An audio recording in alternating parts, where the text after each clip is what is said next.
Okay guys, हम लोग शुरू करने जा रहे हैं आपका रिकंसिलिएशन का chapter. Reconciliation of cost accounts and financial accounts. Cost accounts और फाइनेंशियल अकाउंट्स के प्रॉफिट्स को कैसे रिकंसाइल किया जाता है, इसको अभी हम लोग पढ़ने जा रहे हैं। ओके गाइस, हम लोग हैं अपनी रिविजनरी पॉकेट बुक के पेज नंबर 112 पे।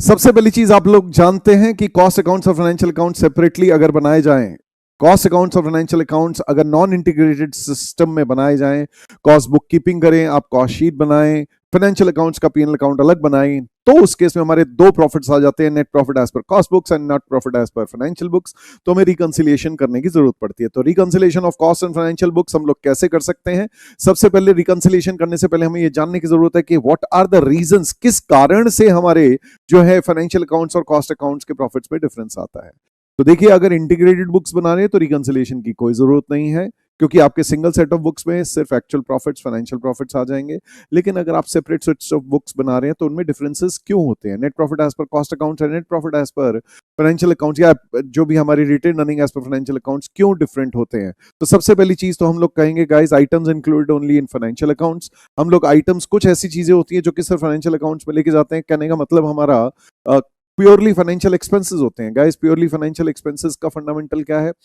कुछ खर्चे ऐसे जो कि सिर्फ फाइनेंशियल अकाउंट या पीएनएल अकाउंट में आते हैं, कॉस्ट शीट में, कॉस्ट बुक कीपिंग में नहीं आते हैं, नॉन इंटीग्रेटेड बुक्स में नहीं आते हैं। तो उस केस में जैसे for example loss on sale of fixed assets investments आप कॉस्ट शीट में नहीं लेते हो, fines and penalties cost sheet में नहीं लेते हो, stamp duty on transfer of shares cost sheet में नहीं लेते हो। ये प्राइवेट लिमिटेड कंपनीज में अभी भी चलता है, पब्लिक लिमिटेड कंपनीज में तो आज की डेट में जो है डीमैट में शेयर जा रहे हैं तो स्टैंप ड्यूटी का सिस्टम वहां नहीं है। फिर गुडविल रिटन ऑफ आप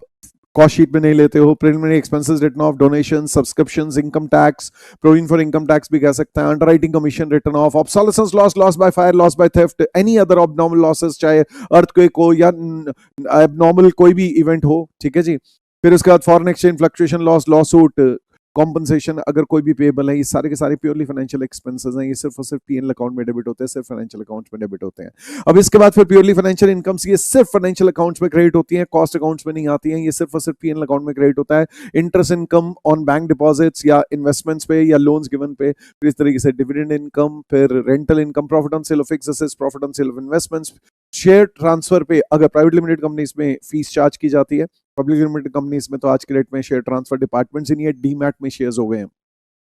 profit on sale of stores, consumable stores अगर इन्होंने बेचे हैं प्रॉफिट में, वो इसी तरीके से फिर इंश्योरेंस कॉम्पनसेशन, कोई अगर कुछ नुकसान हुआ उसकी इंश्योरेंस कॉम्पनसेशन मिली, ये सिर्फ पीएनएल अकाउंट में जाती है, क्रेडिट होती है। कैश डिस्काउंट रिसीव्ड जो है सिर्फ और सिर्फ पीएनएल अकाउंट में क्रेडिट होता है, इसको इंटरेस्ट इनकम की तरह मान के चलते हैं। Lawsuit compensation receivable, foreign exchange fluctuation gain, ये सारे के सारे सिर्फ पीएनएल अकाउंट में क्रेडिट होते हैं, कॉस्ट अकाउंट्स में, कॉस्ट शीट में नहीं आते हैं। फिर इसी तरीके से अगर हम लोग बात करें तो कुछ प्योरली फाइनेंशियल एप्रोप्रिएशंस, भाई ये एप्रोप्रिएशन ऑफ प्रॉफिट सिर्फ पीएनएल एप्रोप्रिएशन अकाउंट में डेबिट होती है। कहने का मतलब जैसे आपका इंटरम डिविडेंड हो जाए या प्रपोज डिविडेंड हो जाए, किसी भी तरह का आपने अगर पीएनएल एप्रोप्रिएशन अकाउंट में डिविडेंड्स अगर आपने डेबिट किया या transfer to any reserve, be dividend equalisation reserve, capital redemption reserve, debenture redemption reserve, जन रिजर्व, किसी भी तरह के रिजर्व में आपने ट्रांसफर किया है, वो भी जो आपका सिर्फ पीएनएल एप्रोप्रिएशन अकाउंट में आता है, कॉस्ट शीट में नहीं आता है। इस तरीके से आइटम्स कुछ ऐसी चीजें जो कि सिर्फ और सिर्फ कॉस्ट अकाउंट्स में आती हैं, जैसे फॉर एग्जांपल इनको इंप्यूटेड कॉस्ट या अपॉर्चुनिटी कॉस्ट कहते हैं, जैसे सैलरी ऑफ द ओनर या जैसा भी है बंदा जो है जिसका अपना बिजनेस है, प्रोप्राइटर, वो अपने नोशनल सैलरी चार्ज करता है एडमिनिस्ट्रेशन एक्सपेंस की तरह। अगर आप इसको कॉस्ट शीट में लेते हैं ठीक है, लेकिन स्टिल गाइस ये फाइनेंशियल अकाउंट्स में ऐसी चीजें नहीं आती। इस तरीके से notional rent on own building, अपनी बिल्डिंग है, प्रोप्राइटर कहता है यार मैंने अपनी बिल्डिंग में को किराए पे नहीं दिया, अपने बिजनेस के लिए यूज कर रहा हूं, तो फैक्ट्री के लिए यूज कर रहा हूं, तो फैक्ट्री का रेंट नोशनली वो चार्ज कर लेता है। कॉस्ट अकाउंट्स में ये वाली चीजें आएंगी, लेकिन फाइनेंशियल अकाउंट्स में notional rentals, notional salary, notional depreciation of asset which is fully depreciated, जिसकी बुक वैल्यू निल है, वो नहीं आती है। भाई हमारे पास कोई कंप्यूटर है, कोई हमारे पास प्लांट मशीनरी है, वैसे फुल्ली डेप्रिशिएट हो चुका है, लेकिन आज हम लोग कहते हैं अगर इसकी मार्केट वैल्यू देखें तो let's take an example 2 lakh रुपए, और हमें एस्टिमेटेड है कि ये 4 साल और चल जाएगा, तो उस हिसाब से हम 50,000 रुपए एसएलएम पे और इसको चार्ज कर देते हैं। तो ये सिर्फ कॉस्ट अकाउंट्स में आता है, फाइनेंशियल अकाउंट्स में इस तरह के खर्चे नहीं आते हैं। फिर इसी तरीके से अंडर या ओवर एब्जॉर्प्शन ऑफ ओवरहेड्स अगर कहीं हो, जैसे हमारे जो कॉस्ट अकाउंट्स में ओवरहेड चार्ज होते हैं उसे एब्जॉर्ब्ड ओवरहेड्स कहा जाता है। जो एक्चुअल ओवरहेड्स इनकर्ड होते हैं वो फाइनेंशियल अकाउंट्स में चार्ज होते हैं। तो जो भी ओवरहेड्स एब्जॉर्ब्ड या रिकवर्ड जो होते हैं वो कॉस्ट अकाउंट्स के अगर कम है देन द एक्चुअल ओवरहेड्स, तो हम कहते हैं अंडर एब्जॉर्ब्ड है ओवरहेड्स। और यही अगर हमारे एक्चुअल ओवरहेड्स से जो है हमारे एब्जॉर्ब्ड ओवरहेड्स ज्यादा हैं, एब्जॉर्ब्ड ओवरहेड्स या रिकवर्ड ओवरहेड्स आर मोर, तो हम कहते हैं ओवर एब्जॉर्प्शन या over recovery of overheads as the case में भी। फिर इसी तरीके से हमारा अगर कोई लेट्स टेक एन एग्जांपल, हम लोग कहते हैं कि भाई हमारा फीफो मेथड हम लोग यूज कर रहे हैं कॉस्ट अकाउंट्स में वैल्यूएशन के लिए अपनी inventory, raw material, work in progress, finished goods, और वहां हम लोग वेटेड एवरेज यूज कर रहे हैं या लीफो यूज कर रहे हैं। कॉस्ट अकाउंट्स में लेट्स से फीफो यूज कर रहे हैं तो यहाँ पर वेटेड एवरेज, यहाँ पर लीफो यूज कर रहे हैं तो वहां पर फीफो, एज ए केस में कुछ अगर डिफरेंट बेसिस ऑफ जो है वैल्यूएशन है अगर आपका in cost accounts and financial accounts, तो बट ऑब्वियसली बात है आपकी जो है value as per cost accounts stock की, ठीक है, opening closing stocks, raw material, work in progress, finish goods, वो डिफर कर जाएंगे, तो इस वजह से आपके प्रॉफिट जो है डिफर कर जाएंगे। फिर इसी तरीके से हम लोग कहते हैं अगर हम लोग अगर बोले let's talk about even the fundamental is कि अगर हम लोगों ने इन्वेंट्री जो है, वर्क इन प्रोग्रेस और जो भी है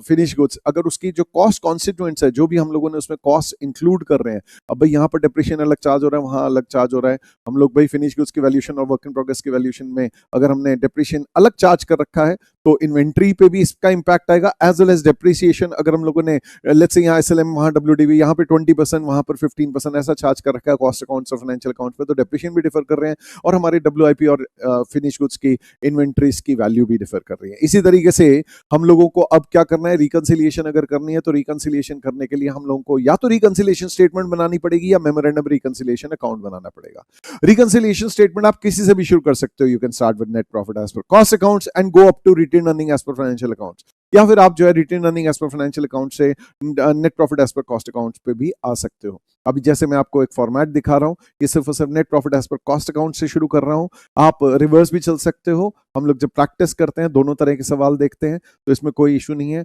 अगर रिवर्स करते हैं तो आपको फिर फाइनेंशियल अकाउंट्स के एंगल से देखना पड़ेगा, अभी कॉस्ट अकाउंट्स के एंगल से देखेंगे कि हम लोगों ने कॉस्ट शीट बना ली, net profit as per cost accounts निकाल लिया। अब उसके बाद हम लोग क्या कर रहे हैं, कुछ ऐसी इनकम्स है जो कि सिर्फ और सिर्फ फाइनेंशियल अकाउंट्स में आई है, rent income, dividend income, interest income, profit on sale of fixed assets, cash discount received, ठीक है जी, किसी भी तरह की कुछ प्योरली फाइनेंशियल इनकम है वो सिर्फ और सिर्फ फाइनेंशियल अकाउंट्स में क्रेडिट हुई है, वहां ऐड हुई है, यहां पे नहीं हुई तो इसको ऐड कर दो। इस तरीके से हमने कुछ ऐसे खर्चे purely financial, purely cost expenses, कुछ notional cost, notional rent, notional salaries, किसी भी तरह के नोशनल खर्चे हमने सिर्फ कॉस्ट अकाउंट्स में अगर चार्ज किए, नोशनल डेप्रिसिएशन, अगर कहीं नोशनल इंटरेस्ट भी लिया हुआ, अगर आपने डिसीजन मेकिंग के लिए कॉस्ट शीट बनाई है तो उस केस में फिर आपका जो है ये जो भी नोशनल एक्सपेंसेस जो आपने कॉस्ट अकाउंट्स में अगर लिए हैं तो उसको जो है आप ऐड बैक कर दोगे यहाँ पर रिकंसाइल करने के लिए, क्योंकि सिर्फ कॉस्ट अकाउंट्स में चार्ज हुआ, फाइनेंशियल अकाउंट्स में नहीं हुआ। तो net profit as per cost account है वो हमारे कम हो गए हैं। वंस अगेन ध्यान से सुनिएगा, इस तरह के हैंड मूवमेंट भी कर सकते हैं। हमारे net profit as per let's take an example, cost account ये है, फाइनेंशियल अकाउंट ये है।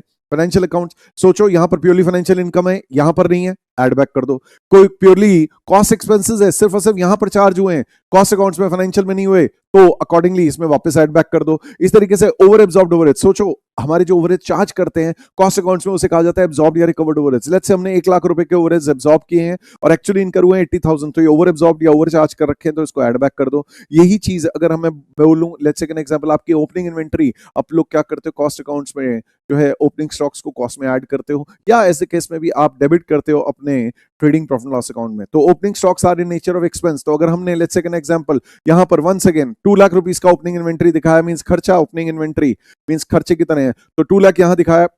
और कॉस्ट अकाउंट्स के अगेंस्ट फाइनेंशियल अकाउंट्स पे हम लोगों ने लेट्स से एन एग्जांपल 1,50,000 दिखाया है, तो यहाँ ज्यादा दिखा रखा है, ऐड बैक कर दो। इसी तरीके से आपकी क्लोजिंग इन्वेंट्री अगर हम लोगों ने कम वैल्यू की है, टेक एन एग्जांपल हमारे फाइनेंशियल अकाउंट्स पे हम लोगों ने जो इन्वेंट्री की वैल्यूएशन किया 2 लाख रुपीस और यहाँ पर हमने किया 1,80,000 रुपीस कॉस्ट अकाउंट्स में कम किया है, तो इसको ऐड बैक कर दो और फाइनेंशियल अकाउंट से रिकंसाइल कर दो। इसी तरीके से अगर आपके डेप्रिसिएशन जो है ओवर चार्ज कर रखे हैं कॉस्ट अकाउंट्स में, ऐड बैक कर दो। आपके कोई ऐसे खर्चे जो कि सिर्फ फाइनेंशियल अकाउंट्स में चार्ज हुए, कॉस्ट में नहीं हुए, माइनस कर दो रिकंसाइल करने के लिए। इसी तरीके से कोई आपके एप्रोप्रिएशन ऑफ प्रॉफिट है, सिर्फ फाइनेंशियल अकाउंट्स में गए, कॉस्ट में नहीं गए, माइनस कर दो। इस तरीके से कोई नोशनल इनकम है जो कि आपने सिर्फ कॉस्ट अकाउंट्स में दिखाई है, फाइनेंशियल अकाउंट्स में नहीं दिखाई, इसको वापस माइनस कर दो। इस तरीके से आपने ओवरहेड्स यहाँ पर एक्चुअली इनका चार्ज किए, लेट्स टेक एन एग्जांपल 2,50,000, आपने एक्चुअली जो खर्चे चार्ज किए वो है 2,50,000 और एब्जॉर्ब जो किए वो 2 लाख रुपीस, तो अंडर एब्जॉर्ब्ड है 50,000, माइनस कर दो। इस तरीके से under valuation of opening stocks are in nature of expense. Once again आपने क्या करना है, लेट्स टेक एन एग्जांपल यहाँ पर आपने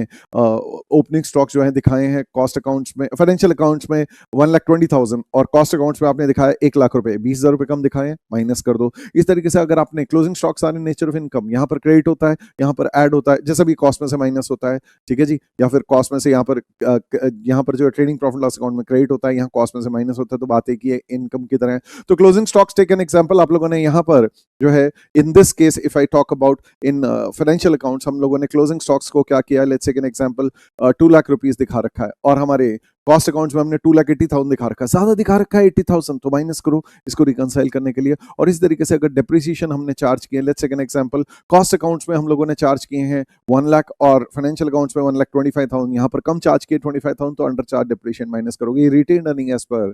फाइनेंशियल अकाउंट्स आ जाएगा। इसी तरीके से आप इसको मेमोरेंडम रिकंसिलिएशन अकाउंट बना के भी कर सकते हो। इसमें क्या करेंगे, जस्ट आपने net profit as per cost accounts को क्रेडिट साइड पे दिखा देना है और जो चीजें ऐड कर रहे थे हम लोग net profit as per cost accounts पे, वो आपने यहां पर क्रेडिट करते जानी है, जैसे purely financial incomes, purely cost expenses जो कि सिर्फ कॉस्ट अकाउंट्स में चार्ज हुए हैं, over valuation of opening stock अगर हमने दिखाई है, या ओवर एब्जॉर्ब्ड ओवरहेड्स अगर हमने कॉस्ट अकाउंट्स में ओवर एब्जॉर्ब ओवर रिकवर किए हुए हैं, इस तरीके से डेप्रिशिएशन भी ओवर चार्ज कर रखे हैं, वो क्रेडिट कर दो, और कोई under valuation of closing stock है कॉस्ट अकाउंट्स में, तो ये भी क्रेडिट कर दो। यही चीज आप जो माइनस कर रहे थे, अब इन सब चीजों को जो है डेबिट करते जाओ। प्योरली फाइनेंशियल एक्सपेंसेस सिर्फ और सिर्फ फाइनेंशियल अकाउंट्स में जो है उनको आप डेबिट कर दो यहां पर। इसी तरीके से आपके अगर कोई under valuation of opening stocks है, एप्रोप्रिएशन ऑफ प्रॉफिट जो सिर्फ पीएनएल एप्रोप्रिएशन अकाउंट में गए हैं, over valuation of closing stock है, अंडर एब्जॉर्प्शन ऑफ ओवरहेड्स है, जो भी चीजें आप माइनस कर रहे थे, depreciation under charge in cost accounts है, और ये नोशनल इनकम अगर आपने कॉस्ट अकाउंट्स में दिखा रखी है, तो ये आपका रिटेन अर्निंग जो है बच जाएगा। आप किसी भी तरीके से कर सकते हो सकता है कि आपको net profit retain earning as per financial accounts दे दे और वहां से कॉस्ट अकाउंट्स पे जाना हो, तो कोई दिक्कत नहीं है, इसको ऊपर ले जाना, इसको यहां पे शुरू कर देना। अभी यहां पे मैं ये मान के चल रहा हूं this is coming out to be the balancing figure, ठीक है। अब नहीं तो ये डेबिट और क्रेडिट जो डेबिट और क्रेडिट है उनकी जगह नहीं बदलेगी, बस अब ये एंड में ये balancing figure net profit as per cost accounts बच जाएगा। This will be the balancing figure as the case में। So that finishes off this concept